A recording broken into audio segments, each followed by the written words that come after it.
Welcome back. We're back. We're back with the Style 1 Big Ben.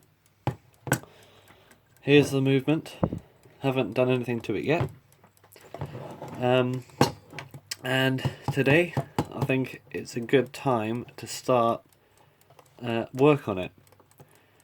And I think today we'll remove the balance wheel and let down these springs. And let's see how we get from there. We might be able to remove the alarm, maybe even separate the plates. Let's see how we go. So, something quite interesting has happened. Not only have I managed to repair the writing a little bit at the bottom using PVA glue and the end of this stick, but I have got in touch with Bill Stoddard, who is the owner of clockhistory.com, and you probably know he's quite a big name in Westclox, particularly collecting and documenting. And I've been chatting with him about this dial because I found it quite interesting, and I think it is. I think we both decided it's a brand new, like, undocumented variant of the dial. So that's pretty exciting, what I've got here. And I've just been chatting with him, and he thinks it's going to be pretty cool to have in the database. So that's a big honour, I think. So I'll keep that in as best condition as I can.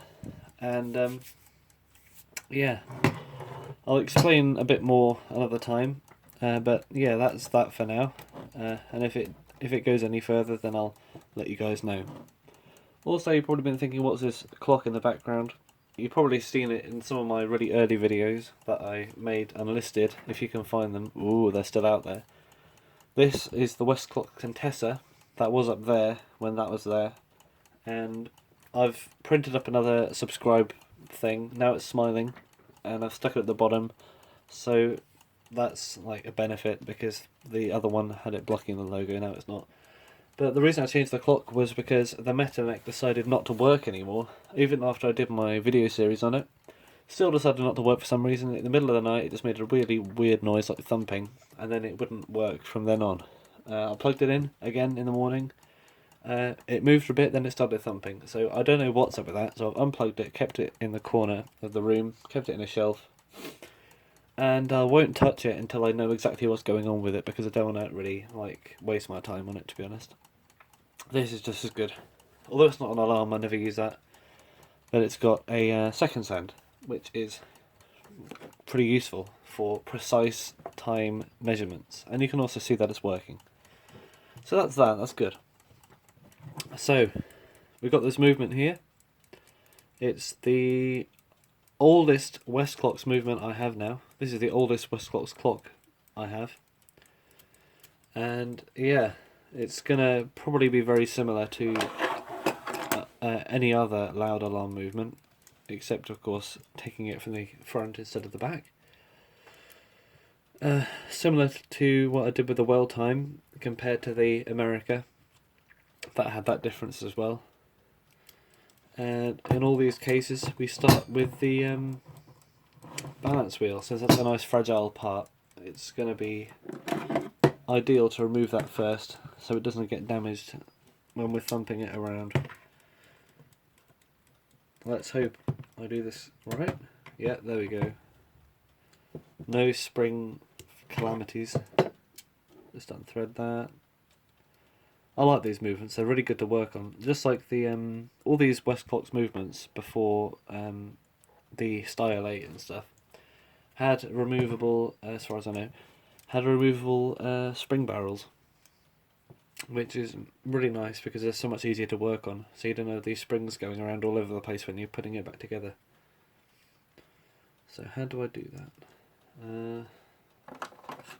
Let's probably use, where's my stick? Let's probably use a stick instead actually of tweezers, because the tweezers could probably kink the spring up a bit. So I'll just try and thread that through. I think I've done it. Okay. Just undo this a bit. Oops.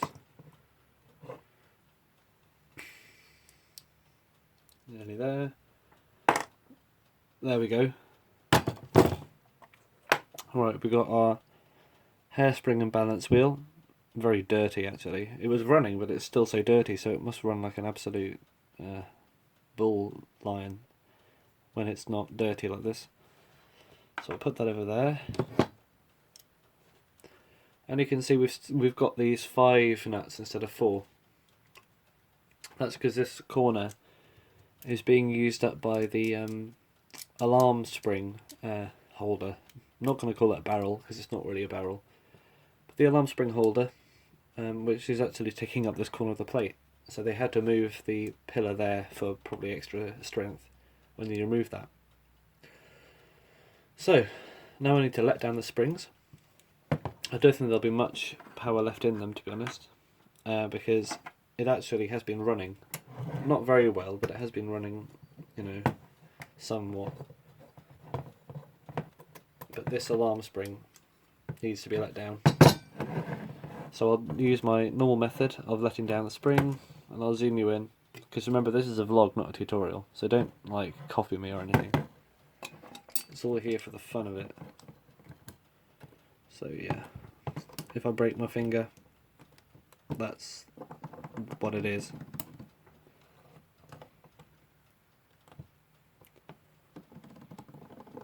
I don't know if you can see this. I don't know how focused my camera phone is right now, but you can see the click up there. I'm just casually undoing the thing.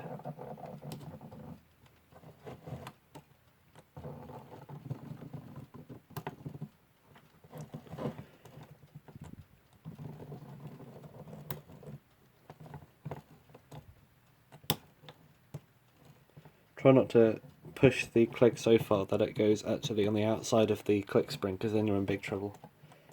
Especially with such a powerful spring like this.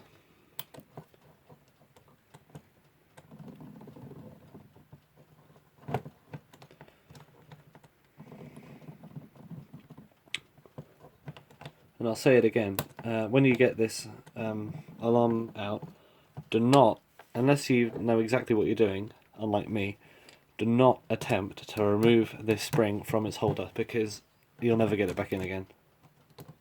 Well, you might, but I didn't manage it. I only managed it by sort of doing really maniac stuff. If you've got a spring winding machine, that's fine, but if you don't, it's a very powerful spring, and it's really not worth it, to be honest. Unless it's broken, of course, then you'll need to think up something. We got this one undone, may as well do them both.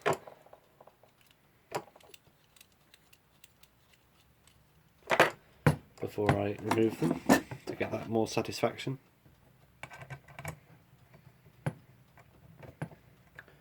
And this one has that little bit poking out the back, which makes letting it down a bit easier because you can use your finger.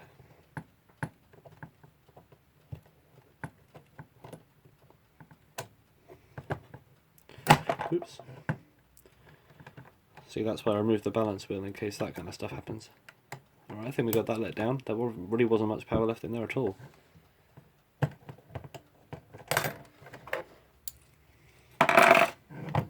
So we know the springs are intact. I'll just keep that over there. Oops. Now to remove the time spring.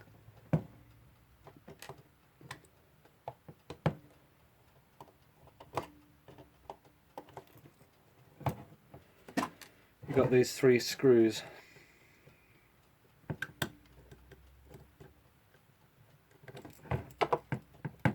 That's them. And there are probably easy ways to do it. It's always been a bit of a struggle getting these things out. But I've found, personally, out of the little experience I've got, is if you pull it up like a lot, so you pull it out a little bit, then you push it up like that, and then it's like going completely up, then you can just slide it out. Because that alarm is usually in the way and you try and get it under and under. But yeah, if you try and get the plate in between there and there, I find it's pretty easy. You probably already knew that, but from my from my experience, it took a while to actually get that technique. So now I've got to tackle this alarm spring. Just undo this nut. The only one on this side. There's one on this side as well. I don't know why they bothered with that. Yeah, they could have... Oh no, that's to hold the thing on, isn't it? Okay, don't worry.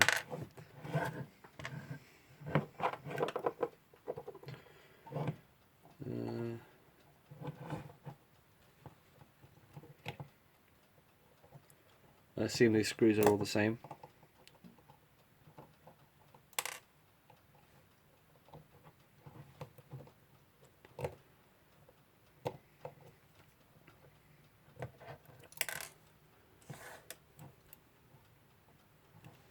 One more. No exploding hands, please. Out it comes.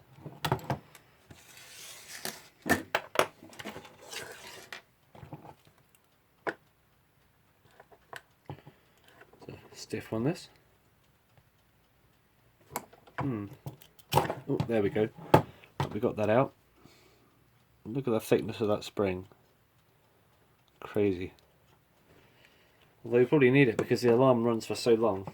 I think it's a bit over the top, to be honest, how much this alarm runs for. But obviously Westclox thought that you need an alarm that runs for a few minutes. So we got to the point where we said we were going to be. But I think we can go a bit further and pretty much remove the whole thing. Take the plates apart. I thought we'd get up to like 20 minutes at this point, but no, we're already in 10 minutes only. So may as well just do the rest of it. So you can see pretty clear with the date stamp there. 3/25/15. That is the 25th of March 1915, I think. And we've got this alarm thing. And that just unscrews. It probably should have been a bit tighter because the tension was slightly off on this. When I turned the hands, the alarm also turned a bit.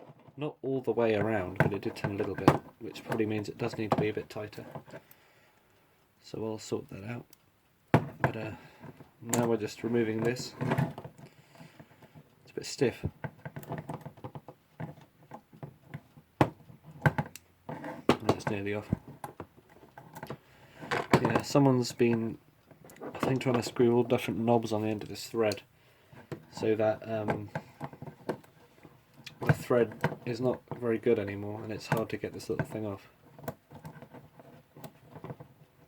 I probably shouldn't have bothered with that little replacement knob. I'll just try and find a real one to avoid messing the thread up anymore.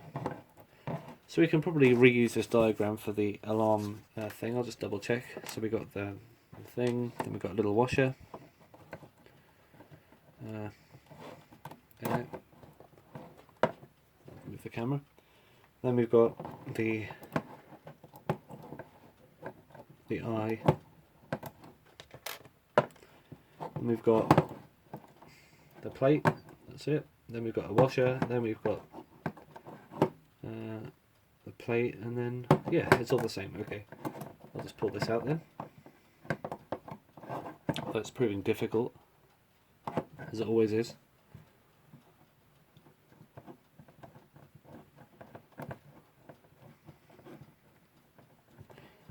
Yeah, the thread on there has been messed around with, I think. Yeah, I've just noticed I probably should have removed this. That's why it was difficult. Luckily, it is bent actually, isn't it? I don't think that was me. I can always rebend that. Yeah. Yeah, this thing. We've got like an S-shaped piece of metal. Like that. Like that. These are always a pain. I don't know why they couldn't have used a taper pin, but oh well.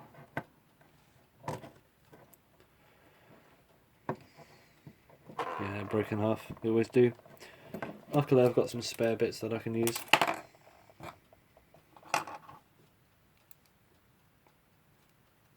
Just come off? Yep.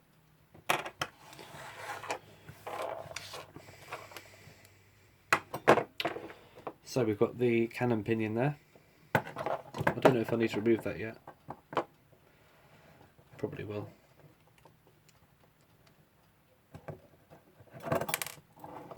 We've got the alarm trip spring.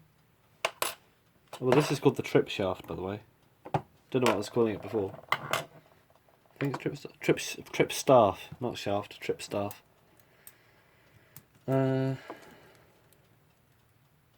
Yeah, remove this as well. May as well do the whole lot. More grip required.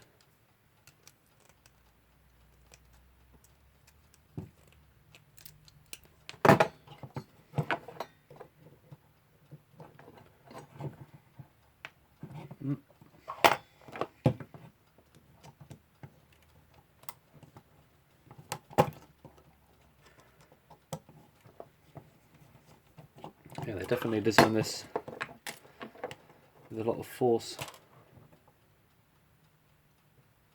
We've got our regulator lever.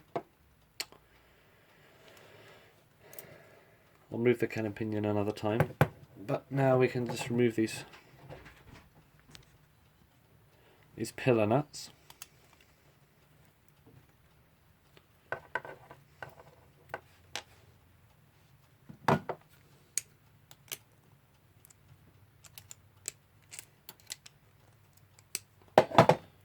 Just undo them.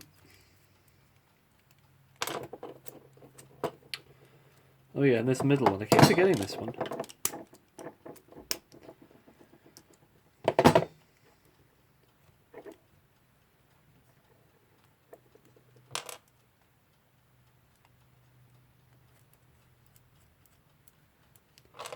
And may as well remove this one as well.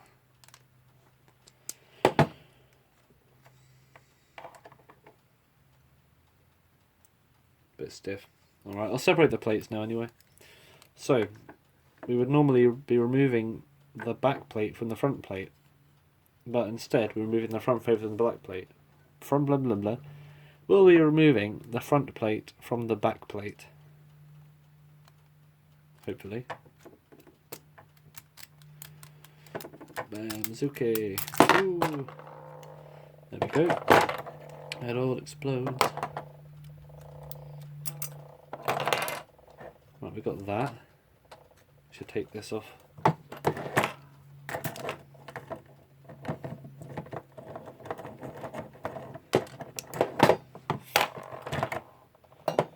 And if you really wanted to, you could use parts of one of these and a 1A and make a movement that has like removable nuts on both the front and the back if you just use loads of these. Although I don't know why you'd want to do that, but you can. It's a possibility. Probably a waste of time as well. But here we go. This is the back plate. And this is the front plate with the Canon pinion, which I will remove because I may as well. That spring's going to be a pain to clean around. I don't think I can remove that though, that's like pressed in properly. So yeah, removing the Canon pinion. How do I do that? Good question. I haven't done this, I don't think. Have I removed a Canon pinion from one of these movements? I don't think I have. What can we use to help us? We've got 20p. Probably put that there and help it go around it, I think. Slightly ease it up a bit. No, that's not good enough. I'll use some cardboard. Oh, remember this? Yeah. Cut a bit out of this. I knew this would come in handy, so I kept it.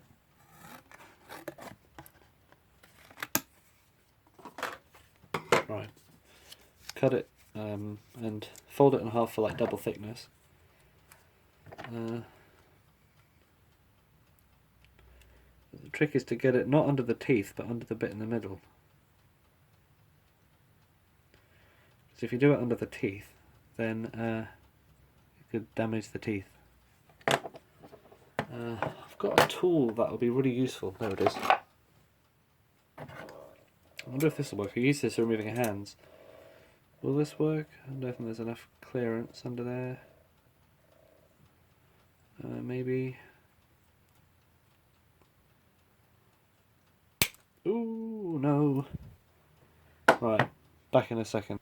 Okay, for some reason I thought I cut right through the middle shaft and it bent like that, but no, I hadn't. I actually did it properly. Look at that. Okay, that was just it getting suddenly loose and popping like that. But win-win. It's loose, and still, if you push it on hard enough, it will still have its tension.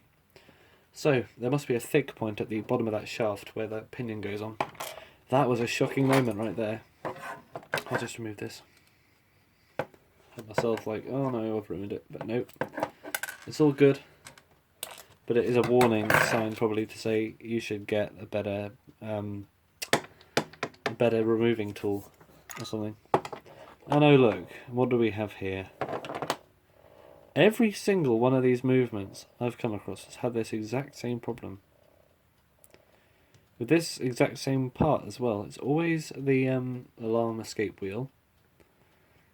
It's always got these, look, lantern pinions that just fall apart like that. I'll put this back together now.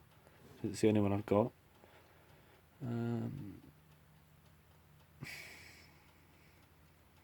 Shouldn't have pulled this apart.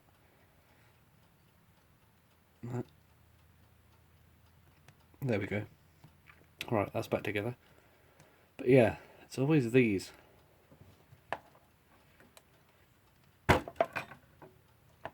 There we go, back to normal. So, I'm going to have to clean these parts. I'll take these wheels out, but I won't take the springs out, because that's a real finicky job. And I know they're good springs anyway. This one the same.